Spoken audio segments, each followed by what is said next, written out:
correction of the national exam Science Streams 2023. تصحيح الامتحان الوطني الموحد الدورة العادية الشعب العلمية والتقنية. مرحبا بكم على قناتي Let's Study English مع الأستاذة خديجة. قبل ما نقراو النص مع بعضياتنا نبغي نقول لكم باللي غادي تلقاو النص او الامتحان الوطني كامل على صفحة الفيسبوك Let's Study English. نقراو النص مع بعضياتنا. Paragraph number 1. Two Moroccan women scientists appeared on the list of the A.D. Alpel-Dogger Scientific Index in 2023. It lists scientists and researchers internationally based on their performance and scientific efforts. جوج نساء مغربيات عالمات بانوا في لائحة اللي سميتها AD Alpel-Dogger اللي هي عبارة عن دليل علمي سنة 2023 كتعطي أسماء ديال علماء وباحثين عالميا على أساس الأداء تاعهم ومجهوداتهم العلمية. هاد جوج نساء المغربيات سميتهم رجاء الشرقاوي المرسلي وفريدة الفاسي. Professors at Mohammed University in Rabat managed to appear on the AD Index list for their great contributions to scientific research. هما بجوج أستاذات في جامعة محمد الخامس المتواجدة في الرباط. بجوجهم استطاعوا أن أسماءهم تكون في لائحة اللي كاينة في الدليل العلمي بفضل مشاركتهم القيمة في البحوث العلمية. Paragraph number 2. المرسلي was born in Sali in 1954.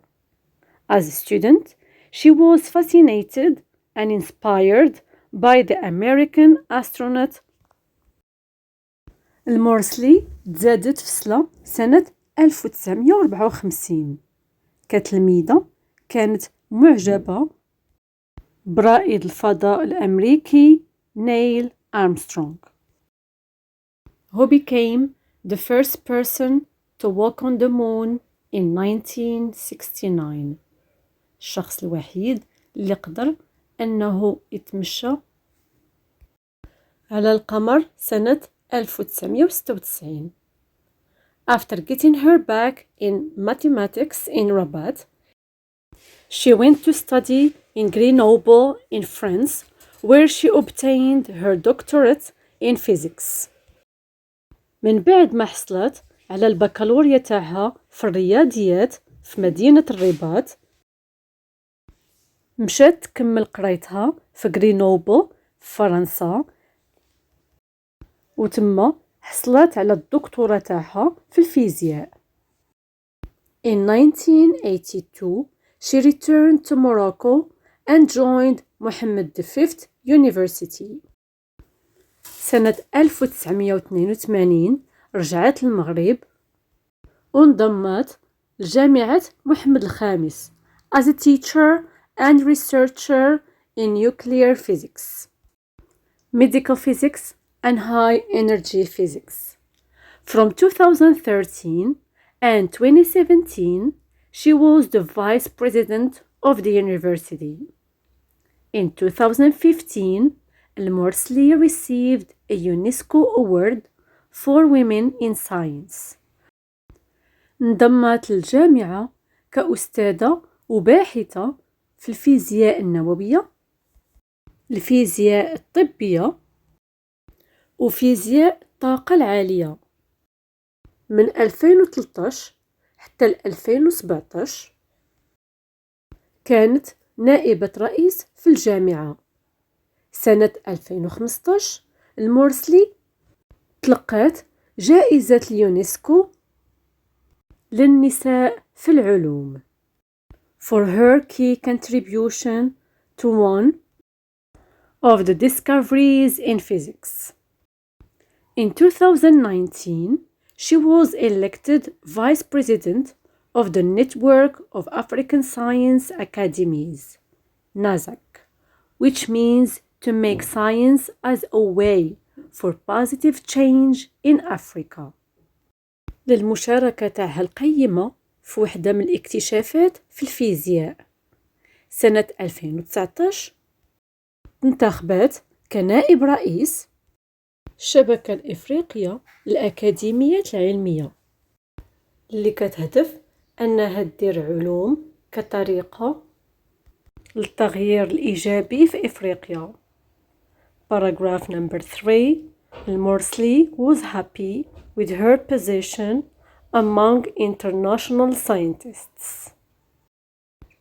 It is an achievement which awards a long journey of research, work and innovation. She considered her ranking an honor for Morocco and the efforts of researchers and her competencies.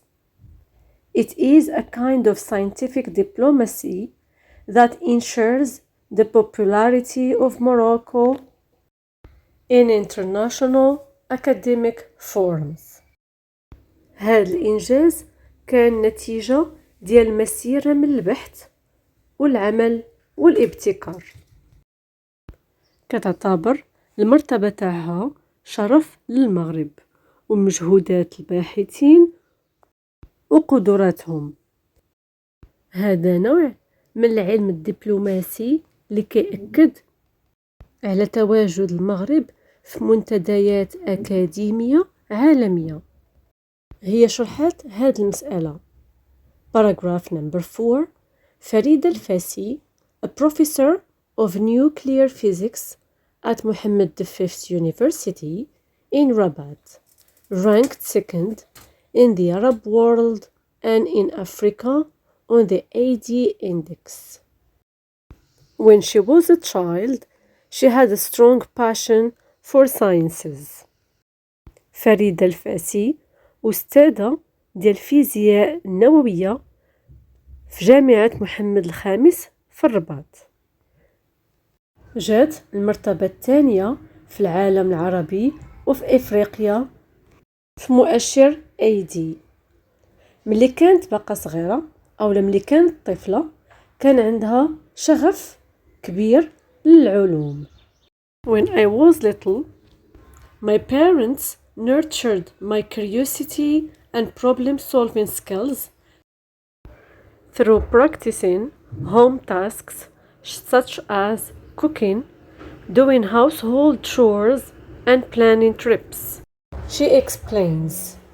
الفاسي was born in Laraich, where she attended middle and high school before moving to تطوان.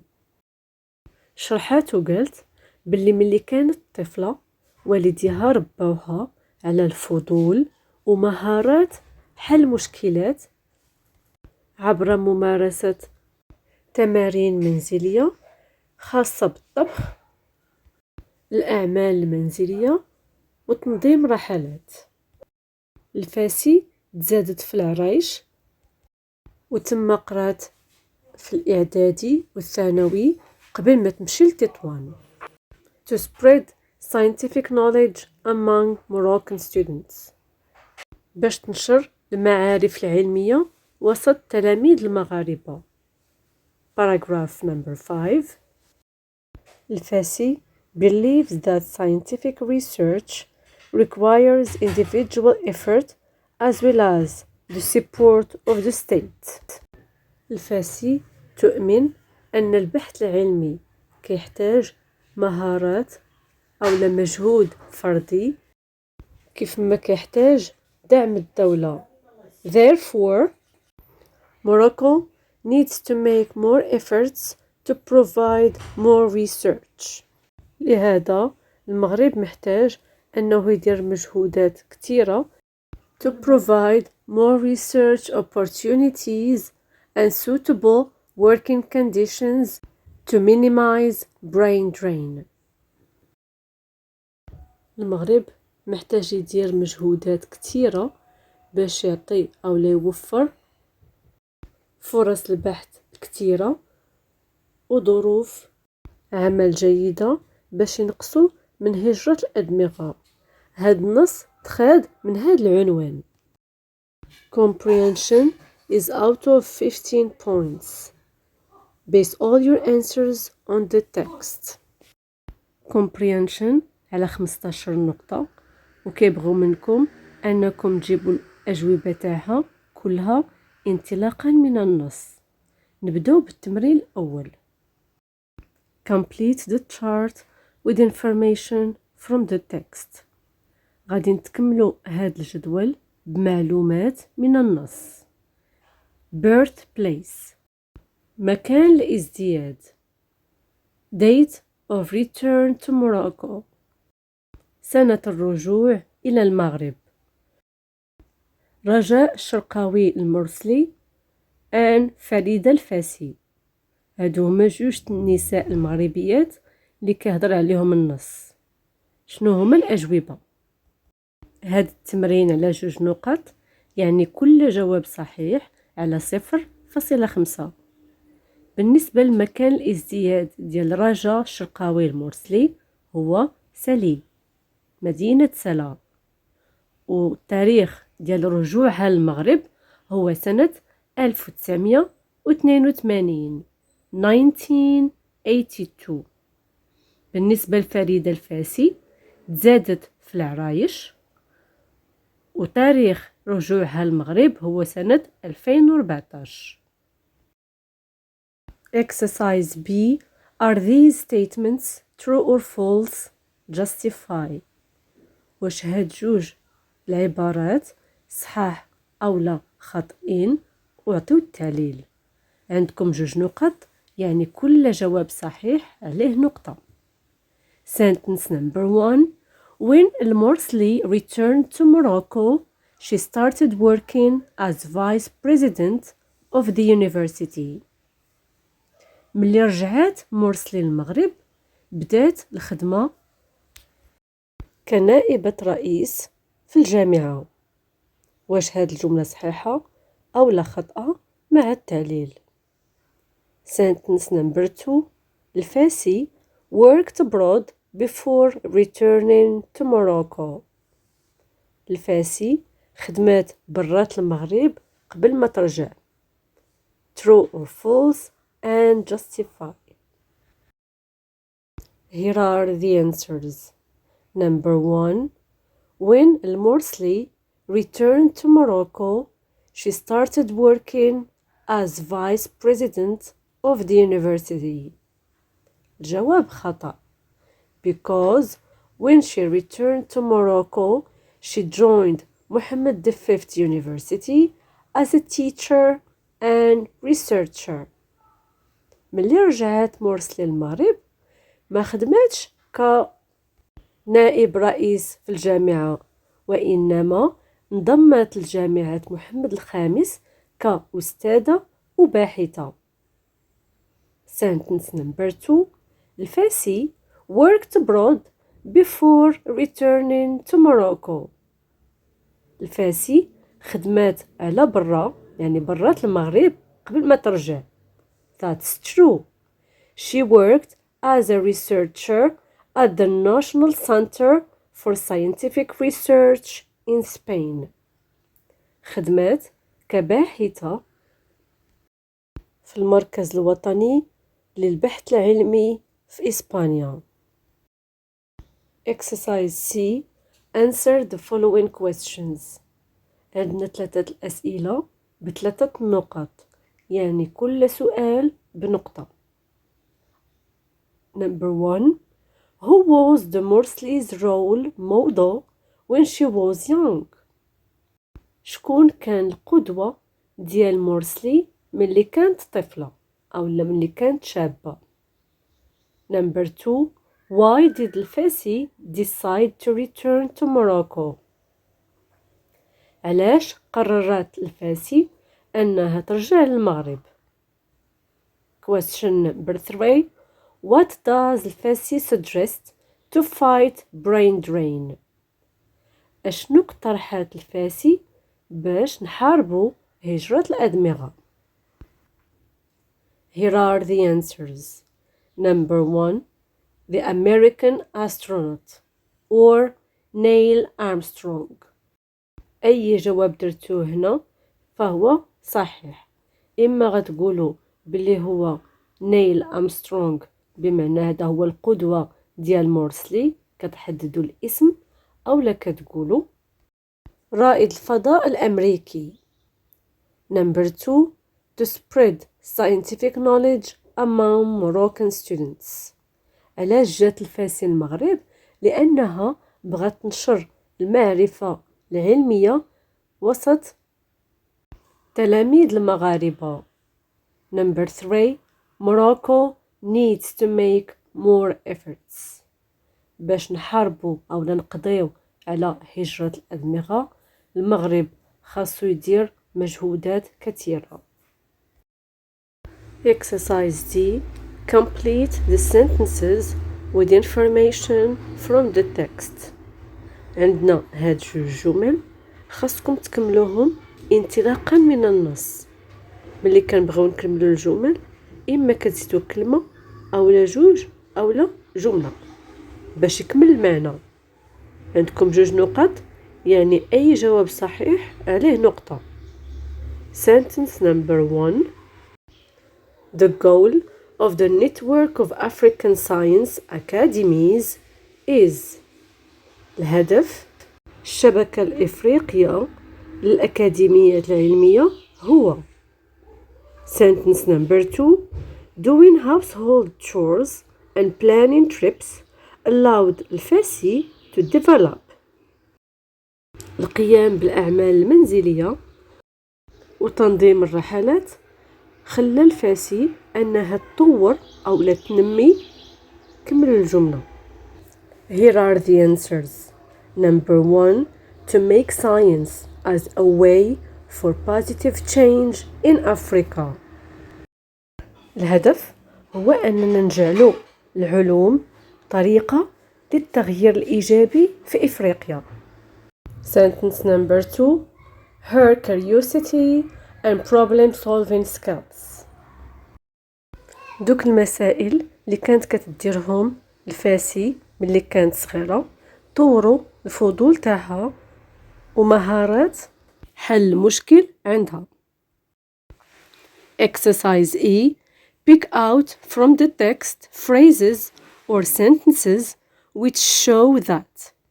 غادي نتهزو من النص كلمات أو عبارات اللي عندها المعنى تاع هاد جوج جمل. First sentence or first statement. المورسلي worked hard for her position. المورسلي خدمات بجهد وبأولى بجد باش توصل للموقع تاعها. العبارة اللي غادي نجبدوها غتلقاوها في الفقرة الثالثة. Sentence number 2. الفاسي loved sciences at an early age. الفاسي كان كيعجبها العلوم في سن مبكر. الجواب على هاد العبارة غتلقاوه في الفقرة الرابعة. عندكم جوج نقط، يعني كل جواب صحيح عليه نقطة واحدة. Sentence number 1. A long journey of research, work and innovation. أو تقدروا تقولوا It's an achievement. Number 1. رحلة طويلة من البحث، العمل والابتكار. أو تقدروا تقولوا هو أنه إنجاز. Number 2. When she was a child, she had a strong passion for sciences. ملي كانت صغيرة كان عندها شغف كبير أو شغف قوي للعلوم. Exercise F. Find in the text words that mean almost the same as. هذا التمرين عبارة عن synonyms، المرادفات. أعطيوني السينونيم ديال important in paragraph number 2 and synonym of reduce in paragraph number 5. كل جواب صحيح عليه نقطة. Here are the answers. Number 1, important in paragraph number 2 is key.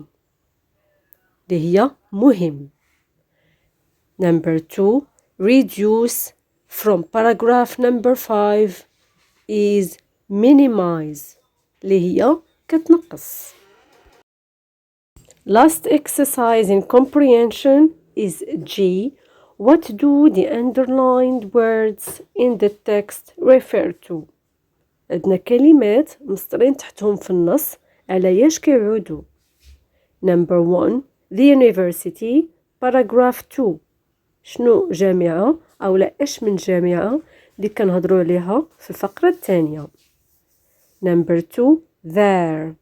شنو هي there اللي كتعني تما أو لا لهيه from paragraph 4. Here are the answers. Number 1, the university from paragraph 2 is محمد V. كيهضروا هنايا على جامعة محمد الخامس. Number 2, there, paragraph 4, the University of Valencia in Spain. لهيه أو لتما كتعود على جامعة فالنسيا اللي كاينة في إسبانيا. Let's go to language. It's also out of 15 points. Language على 15 نقطة. أول تمرين A. Give the correct form of the words in brackets.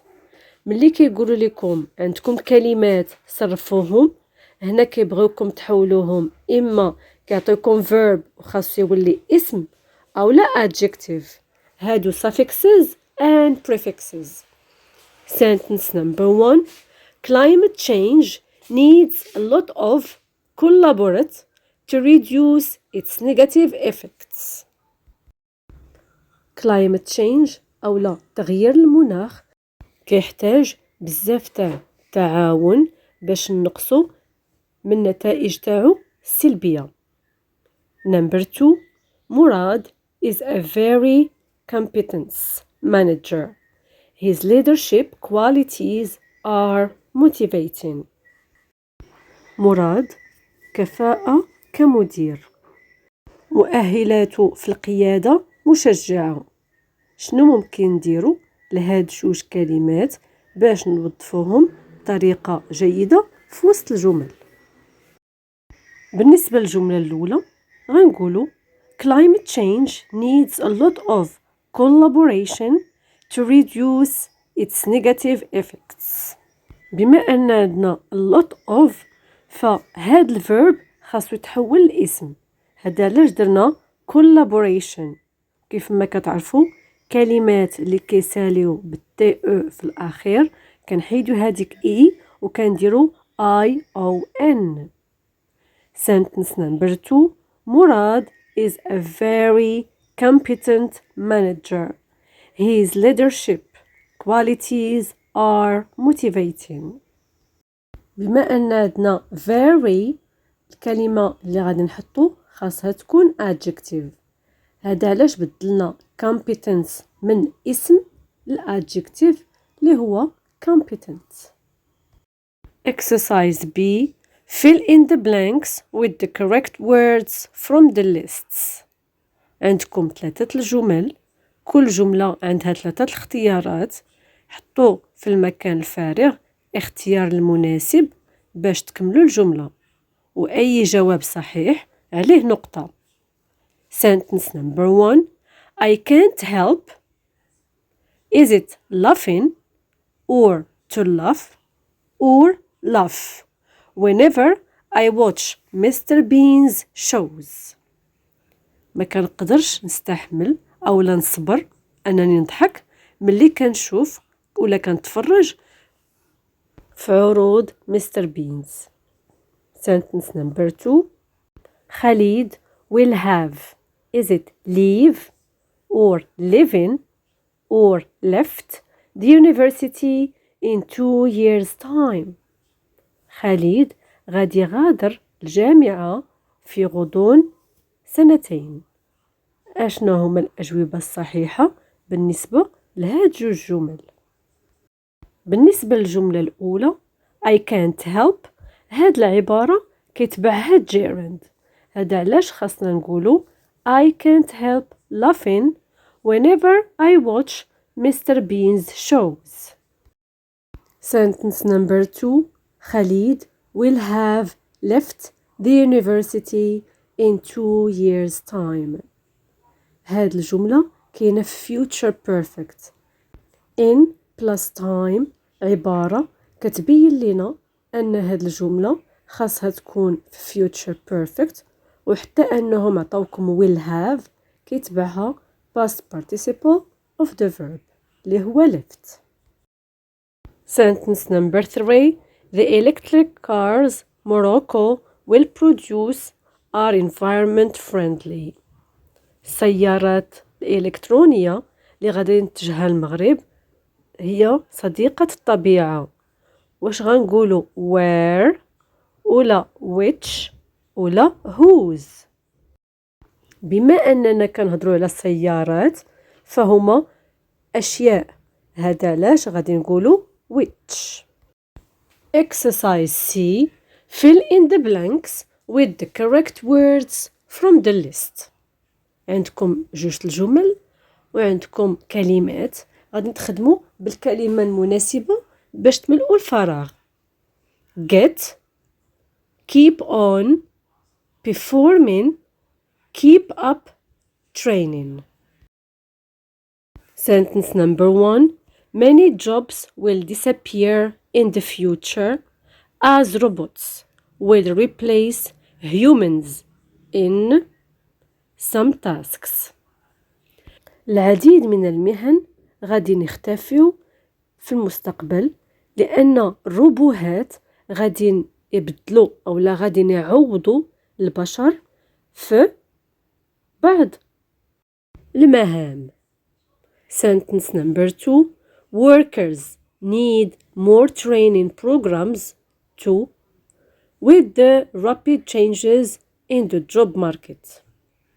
العملاء أو الناس اللي خدامين محتاجين برامج تدريبية للتغييرات السريعة في سوق العمل. شنو هما الكلمات اللي غادي نملؤوا بهم هاد الفراغات اللي كاينين في هاد جوج جمل؟ Sentence number 1 Many jobs will disappear in the future as robots will replace humans in performing some tasks. العديد من المهن غادي نختفيو في المستقبل لأن الروبوهات غادي يعوضوا البشر في إنجاز بعض المهام. Sentence number 2 Workers need more training programs to keep up with the rapid changes in the job market. الناس اللي خدامين محتاجين دورات تكوينية اللي غتخليهم يكونوا على علم بالتغييرات السريعة اللي كاينة في سوق الشغل. استعملنا keep up لأنها ديما كيمشي معها with، و with عطاوها لكم أصلا في الجملة. Exercise D Rewrite the sentences as indicated.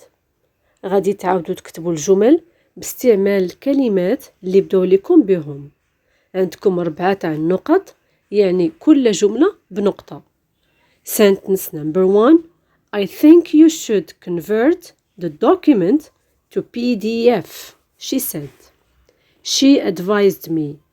هي نصحتني.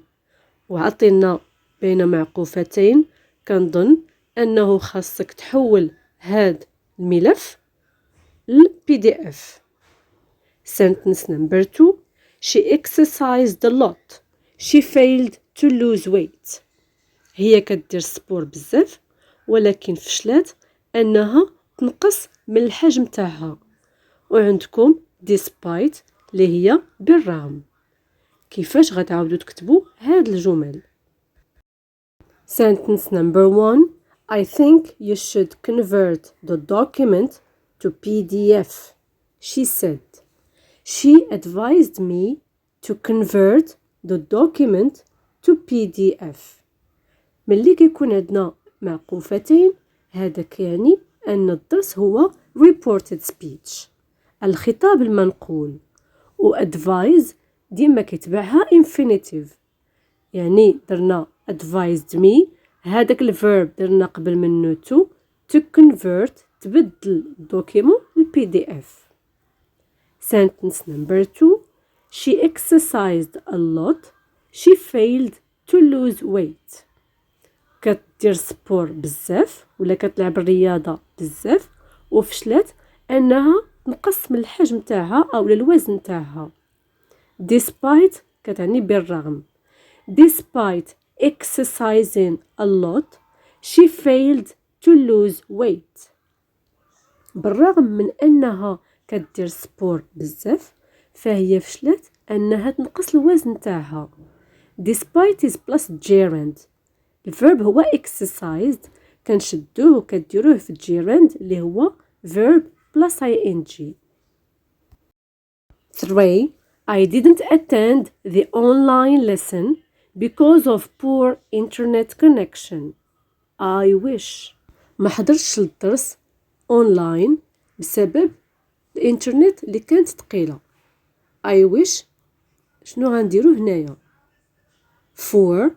The school created a new blog to share activities. المدرسة أو المؤسسة خلقت بلوج جديد باش يشاركوا فيه الأنشطة. بدينا الجملة ب a new blog. So, number 3. I didn't attend the online lesson because of poor internet connection. قالوا لنا I wish، وبما أن عندنا didn't attend اللي هي simple past هذا كيعني أننا نستعملو wish in the past. I wish I had attended the online training lesson. كنت كنتمنى أنني قدرت نحضر الدرس التدريبي. 4. The school created a new blog to share activities. بما أنهم بداو لكم بكلمة من وسط الجملة يعني هذا passive voice. غنقولوا a new blog was created to share activities. هنا عندنا created في simple past يعني كناخدو to be in the past plus past participle of the verb اللي هي a new blog was created to share activities. بغيتو تستعملوا by school ممكن، ما بغيتوش غتخليو الجملة هكا بدون تغيير. Exercise E. Choose the most appropriate response. غتختاروا الجواب المناسب لكل وضعية. عندنا 2 نقط يعني كاينين 2 وضعيات خاصكم تختاروا من 3 الاختيارات اللي عاطينكم الاختيار المناسب كجواب. Number 1. Ahmed, I'm afraid to say it, but I've been waiting for a long time to get my phone repaired. أحمد كيتشكى قال سمح لي نقول ولكن راني تسنيت وقت طويل باش ناخد التليفون اللي بغيتو يتصاوب. Technician واش غادي يقول A. Definitely, B. I'm awfully sorry, or C. It's my pleasure. The right answer is B. I'm awfully sorry. ملي كيجي واحد الشخص باش يتشكى منكم أقل حاجة ممكن تديروها أنكم تعتذروا. هذا علاش B is the right answer. الموقف الثاني. Your friend. Our Moroccan national football team has made it to the World Cup semi-finals. الصديق تاعك قال بلي المنتخب المغربي لكرة القدم دار إنجاز أنه وصل للنصف النهائي في كأس العالم. انت أو لنتي باش غتجاوبوا A. well deserved, B. poor you, or C. what a pity. كجواب على هذا الموقف أن أي واحد ولا أي مغربي راه فرح ملي وصل الفريق المغربي لكرة القدم لنصف النهائي.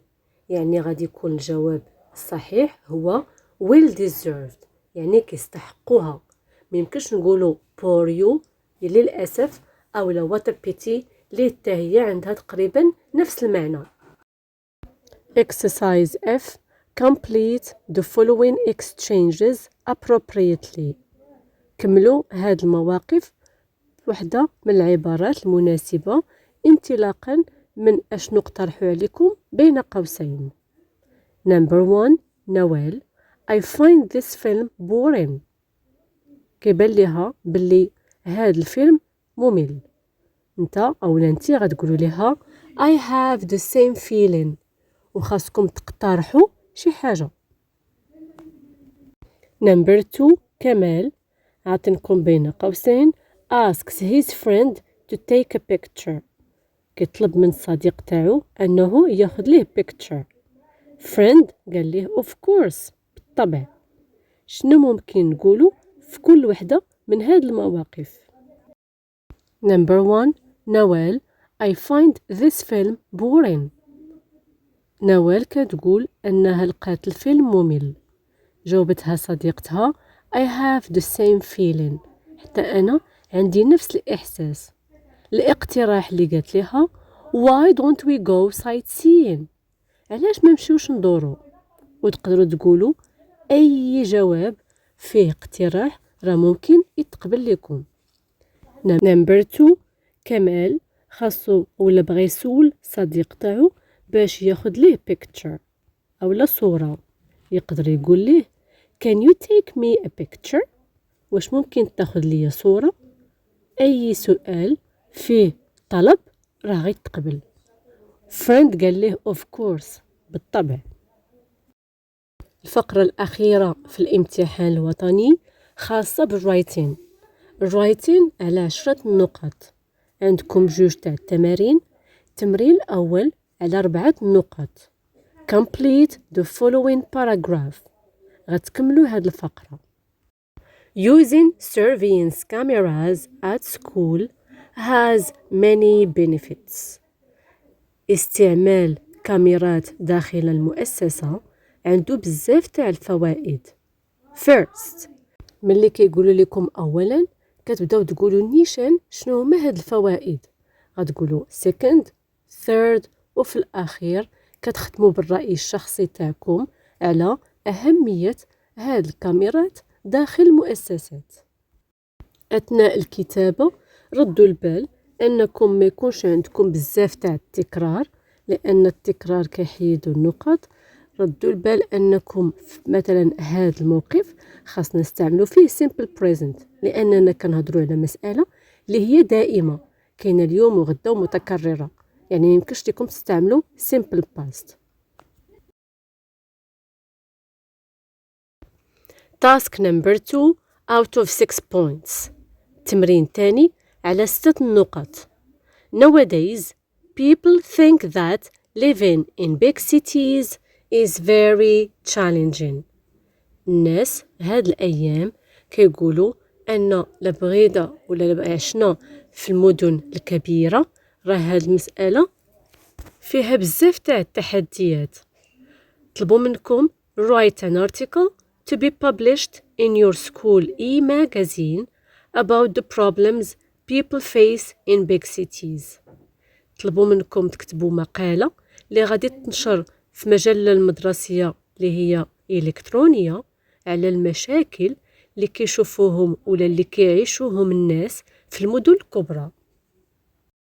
أول حاجة غنبداو بها أننا ملي غنبغيو نكتبوا article كنبداو بدير editor.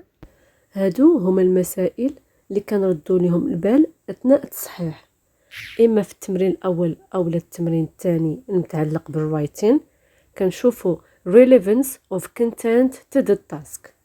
إلا كان المحتوى ديال الرايتين تاعكم عنده علاقة بالموضوع في التاسك الأول عنده 2 نقاط وبالنسبة للتمرين الثاني عليه 3 نقاط. الحاجة الثانية appropriateness and variety of vocabulary. خاص يكون كلمات متنوعة، ماشي نفس الكلمة كتبقى تعاود، لأن التكرار كيحيد النقط. الحاجة الثالثة grammar. خاص grammar يكون مناسب للحاجة أو للموضوع اللي تعطى لكم، بحال مثلا في التاسك الأول أو التمرين الأول والتمرين الثاني غتخدمو بsimple present. بالنسبة للميكانيكس مثلا linking words، أدوات الربط، punctuation marks، ديروا جملة نقطة جملة نقطة، ما تبقوش غير كتكتبوا وتحطوا النقطة حتى الأخير، يعني غيكون عندكم 4 تاع السطورة أو 5 وكاملهم عبارة عن جملة طويلة. هنا تقدروا تذكروا مجموعة أو على الأقل 3 المشاكل اللي هما عبارة عن تحديات اللي غيعيشوهم أو اللي كيعيشوهم الناس في المدن الكبرى. من بعد هاد دير editor لداكشي اللي غتكتبوه غيكون عبارة عن فقرة، لأن article هو عبارة عن فقرات. هنايا علاش قلت لكم فقرة، لأن في الامتحان الوطني كيعطيكم بلاصة محدودة ما يمكنش لكم تفوتوها، غتكتبوها على شكل فقرة، والفرق بينها وبين الفقرة الأولى هي هاد دير editor.